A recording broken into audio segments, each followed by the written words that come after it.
After winning an overdue Grammy for Flowers, a song that defined much of 2023, Miley Cyrus is back, but very different on Something Beautiful. This record is a 180 from the relatively tame and somewhat sleepy Endless Summer Vacation. This album is actually much closer to her more experimental works like the misunderstood Dead Pets record or the then controversial Can't Be Tamed. What we get is what I argue to be Miley's strongest album to date, possibly even stronger than Plastic Hearts. You know the drill, I'm gonna talk about the record, its themes, and then do a track-by-track review before giving a final score. Something different.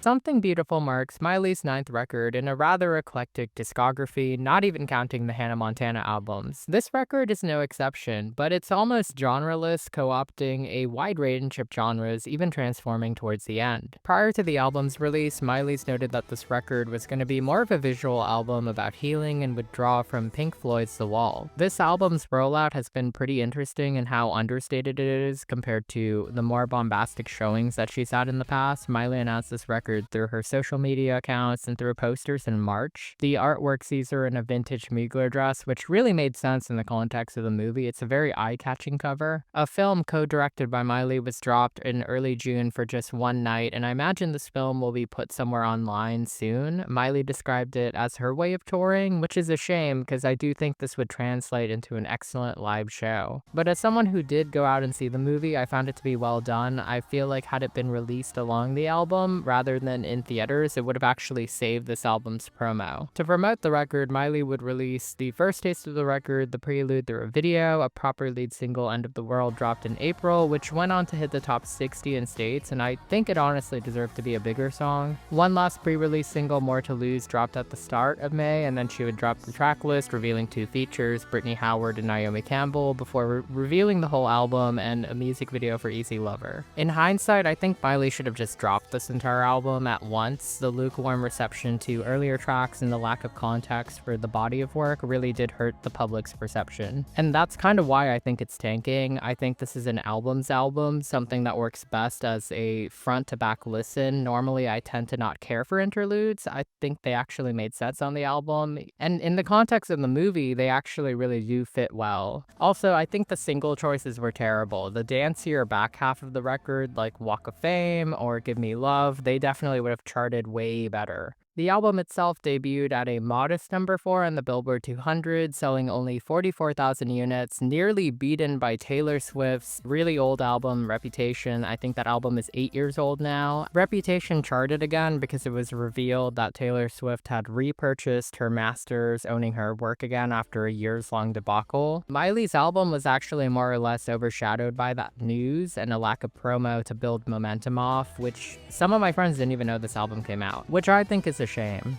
Which brings me to my overall thoughts. Though this record's definitely not really an overt commercial play, I think it's really Miley's creative magnum opus. It's a distillation of her previous works, and it's a really fortified creative vision. That Pitchfork review saying that it was a concept album without a concept, like, in the context of the movie, like, it makes sense. I always found it that Miley had the ability to make an artist album, showing sparks of it throughout her career, though she never committed it. Endless Summer Vacation fulfilled that final notch of getting that multi-week #1 and Grammy, which allows her to kind of move on and truly commit to the artistry of the craft. This is a record that melodically is complex and it's well written to a degree, and unafraid of breaking TikTok's demands for shorter songs. Thematically, I think it's this record that feels like Miley directly relaying her own story of evolution and healing through cherry picking through gorgeous sounds, homaging others and herself. It really is a record that's hers first and then ours. Primarily produced by Miley herself, Jonathan Rado, Max Morando, Michael Pollock, Sean Everett. There's this cohesion to each track, but variation that somehow like exists within each song. The production is world class, and they better not snub this album during award season, but I feel like they will. Mostly absent from this record, aside from the last track, was Endless Summer Vacation's Architect and Harry Styles' go-to producer Kid Harpoon, which really marks a sonic shift. Each track still feels distinctly Miley, even when she slips out of her comfort zone. I'd say that the the run from Golden Burning Sun to the very end actually is her best work so far. It's almost misrepresentative to her to have dropped those early singles. Miley draws so much from the 70s and the 80s towards the end of the record, Walk of Fame, a career highlight, and the longest track on this record pulls directly from Donna Summer's shimmering disco classics mixed with her Fly on the Wall 2000 self. Another highlight, Every Girl You've Ever Loved, is a smoky saxophone ornamented serve. Campbell's voice really comes in during that chorus. Miley's vocal delivery, it really felt like the end stage to what she was building on Plastic Hearts and She Is Coming. Ending with a section that I think will be a gay club classic. At my first listen, Reborn was my favorite track, recounting Ego Death. This track feels like a proper nod to the Hannah Montana self before evolving into something beautiful at the end. The album closer, Gimme Love, has to be one of her best closers to date. I think it's just a lush, poignant end cap to the record. My last general thought has to be how smooth transitions between each song is. It's a bit hard to reconcile a record that takes so many turns into one coherent project, but somehow Miley effortlessly turns each page of the story. Each song fading out feels like dim lights on a stage letting us know that a new scene is coming, and I actually didn't want this record to end.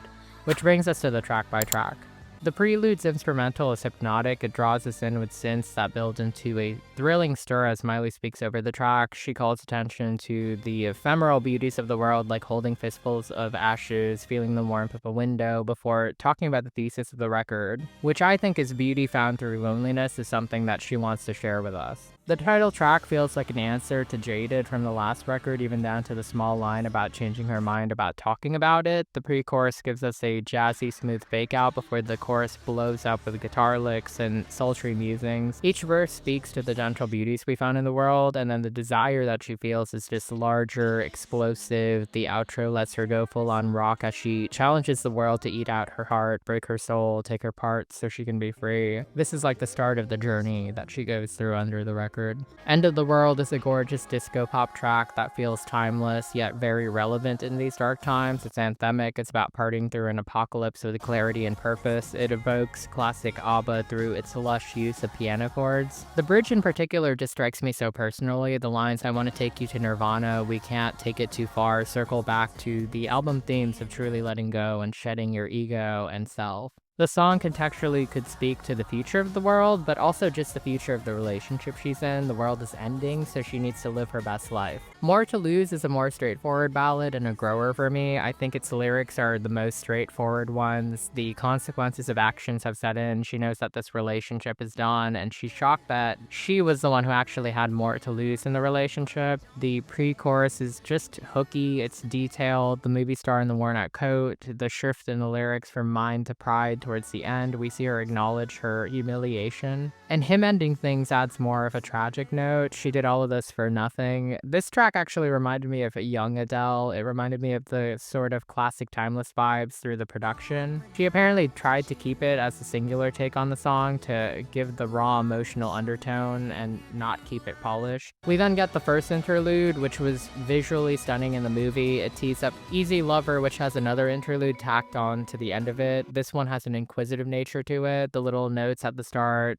become militant banging with an orchestra. Easy Lover comes, and it's a mature, smooth track that makes the most of Miley's unique voice. I think it's beautiful and a sister to Flowers sonically, but with a more interesting production. The bridge and chorus themselves work pretty well and get in your head. Miley noted that this track was initially reworked for Beyonce's Cowboy Carter, originally written in the Plastic Hearts time period, which explains the blend of country and rock in the track. I think that it was a smart second single choice. The second interlude sounds like a chase scene in an action thriller. There's pulsing urgency to it as we shift to the more dynamic and stronger half of the record. Golden Burning Sun is for the dead pets, defenders, the abstract lyricism of it scratching at the surface of Miley's inner psyche, the language painting an impressionistic image of a moment with her love. Miley always talks about the fear of letting down a lover throughout her discography, so this kind of feels like retread ground lyrically, but the production manages to add flair. The chorus is a a soaring one that allows her to kind of ask her lover to surrender and accept that she's there. She imagines swimming in lakes, dinners with the family, running from angels. It actually captures endless summer vacation better than that album did sonically. Walk of Fame is a pastiche of classic gay musical references, from its voguish delivery to the Donna Summer sheen of it all to the cadence of a deep cut from Born This Way by Gaga. Yet still, Miley manages to make it her own. Brittany Howard's simple presence, throwing out some ad-libs and contributing the guitar to this club banger is pretty welcome. The track speaks to her struggles of making sense of being overshadowed by fame and ultimately being strong enough to own it and rise above the weight. For those who don't get this track, like imagine Fly on the Wall's gayer sister, the instrumental is pulsing, it's bright like the Hollywood lights in the distance. I think the bridge really injects the song with another layer of mania before that final outro with Howard. Pretend your god sees her haunted by a missing lover who's left her, the desperation on the pre-chorus leading to that chorus where she asks someone to hold her and be god to her and make things better. I think the star of this track has to be the production, the layering, and the spacey quality to it lend it an edge that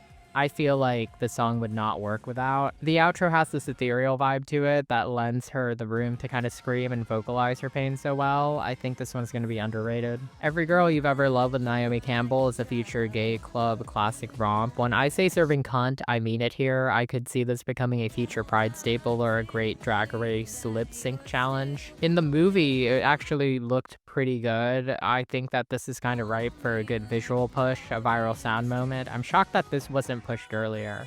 Reborn is a touching song that I think honestly could have been the closer to the album. In the context of the film, which I saw, I thought that this had one of the more cooler visuals, and it also really showcased that Miley could have been a movie star if she wanted to be. This track feels like the closure part of the story, seeing her confront and reconcile her personas into one sole Miley, the one that she's actually proud of. Give Me Love is one of the more pretty productions. It has an almost medieval element to it with the quirky woodwinds that help sell the song's finality. I believe it was reworked from an original Kid Harpoon production into something more operatic yet mainstream. Miley's voice really reminded me that amongst her peers, she is on the highest tier. She just has a very unique, warm tone with range. Overall, this album is strong, but I feel like it was somewhat sabotaged by unfortunate circumstances and leaning into a sound that just isn't commercial right now. Artistically, it does represent Miley at the peak of her being an artist, and for that alone, I think it does warrant a high score of 8.4, 8.5 out of 10. I feel like when you see the movie, it really accounts for the whole vision, and it's a shame that the album commercially underperformed, but I understand why. And that's a wrap. I'm so sorry for this overdue video. I had written and kind of imagined a review for it, and I had to rework it because I was sick at the time and I couldn't record it. So I talked a little bit about the commercial underperformance and kind of like the promo errors. I really did like this album though, and I feel like it was pretty much left to die by the label, which is again a shame. I hate seeing albums be left in the dust, especially when they have quality. Anyhow, I want to give a shout out to my members. Thank you so much for taking the extra step and supporting my channel. A shout out to my subscribers. Thank you guys for watching. You guys are the reason why I do this. I have a few more videos on the way. I'm not sure if I'm going to cover Haim or even Benson Boone's upcoming album. I'm definitely going to cover Lorde at the end of the month, so stay tuned for that, and I can't wait to see you next video.